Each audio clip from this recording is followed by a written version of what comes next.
بات ایسی ہو جاتی ہے کہ ٹھن جاتی ہے، عورت مرد کی بات نہیں مان رہی، مرد کسی کام کا حکم دیتا ہے اور عورت نہیں مانتی، اب مرد کو کیا کرنا چاہیے؟ مثلا مرد نے کہا کہ فلاں کام کر لینا، بچے کی تربیت اس طرح کرنا، بچے کو یہ کام تم سکھا دو، اب عورت نہیں مانتی، کیا کیا جائے؟ قرآن پاک اس بارے میں کیا کہتا ہے؟ تو قرآن پاک نے ہمیں اس بارے میں یہ ارشاد فرمایا کہ واللاتی تخافون نشوزہن فعظوہن واہجروہن فی المضاجع واضربوہن، اور جن عورتوں کی نافرمانی کا تمہیں اندیشہ ہو، اگر تمہیں اندیشہ ہے کہ تمہاری عورت نافرمانی کرے گی، بات نہیں مانے گی،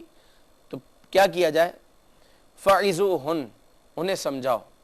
انہیں سمجھاؤ، کیونکہ سمجھانا فائدہ دیتا ہے۔ اگر عورت بات نہیں مانتی، آپ نے ایک بات کہی، عورت نے نہیں مانی، اسے سمجھائیے، ایک بار سمجھائیے، 2 بار سمجھائیے، 3 بار سمجھائیے، نہیں مانتی، پھر بھی نہیں مانتی، اب کیا کیا جائے؟ وَاهْجُرُوهُنَّ فِي الْمَضَاجِعِ، اب ان سے الگ سونے کے معاملات الگ کر لو، اپنا بستر اس سے الگ کر لو، 1 دن 2 دن 3 دن 1 ہفتہ، جتنا مناسب سمجھو، اپنا بستر اپنی عورت سے الگ رکھو۔ آخر عورت اسے مرد کی ضرورت ہے، دونوں کو ایک دوسرے کی ضرورت ہے،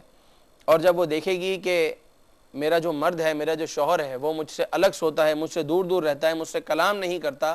بات چیت بند کر دی ہے، تو بالآخر وہ نافرمانی نہیں کرے گی اور فرما بردار بن جائے گی۔ مگر عورت پھر بھی نہیں مانتی، ہفتوں کیا مہینوں گزر گئے، بات چیت بھی بند ہے، عورت بھی بات چیت بند کر کر اپنی زندگی گزار رہی ہے، مرد نے بات چیت بند کر کر اپنی زندگی گزار رہا ہے، دونوں الگ الگ سوتے ہیں، مہینوں گزر چکے ہیں، اب کیا کیا جائے؟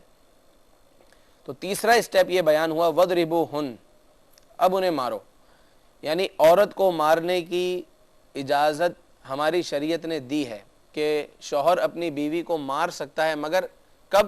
کہ جب وہ پہلے 2 اسٹیپ سے گزر چکا ہو، سمجھانے کا عمل بھی کر چکا ہو، الگ سونے کا عمل بھی کر چکا ہو، بات چیت بند کر کے بھی اس نے دیکھ لیا ہو، کسی صورت میں معاملہ حل نہیں ہوتا، تو آخری صورت یہ ہے کہ اب اسے مارنے کی اجازت شریعت نے دی ہے۔ مگر کیسی مار؟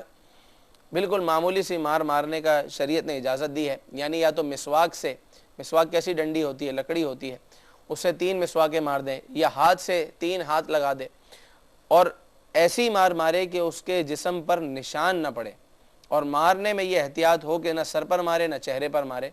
یعنی ایک جاہلانہ انداز نہ ہو، اور نہ جاہلانہ انداز ہو اور نہ ہی عجیب و غریب انداز ہو۔ اور یہ جو مارنے کا کانسیپٹ ہماری شریعت میں موجود ہے، بعض کفار اس چیز کو لیتے ہوئے ہماری شریعت پر طعنا کرتے ہیں کہ اللہ تعالیٰ نے، یہ ان کا دین کیسا ہے کہ ایک انسان دوسرے انسان پر ہاتھ اٹھائے، مرد اپنی عورت پر ہاتھ اٹھائے، حالانکہ مرد تو اپنی عورت سے نفع حاصل کرتا ہے، تو ہمارے دین نے، ہماری شریعت نے عورت کو مارنے کی اجازت کیوں دی ہے؟ تو یہ سوچنا چاہیے کہ ہمارے دین نے، ہماری شریعت نے عورت کو مارنے کی اجازت دی کب ہے؟ پہلے تو سمجھانے کا عمل ہے، اس کے بعد بستر الگ کرنے کا عمل ہے، پھر اس کے بعد بات چیت بند کرنے کا عمل ہے، اور آخر میں جا کر مارنے کی پرمیشن ہے، وہ بھی کب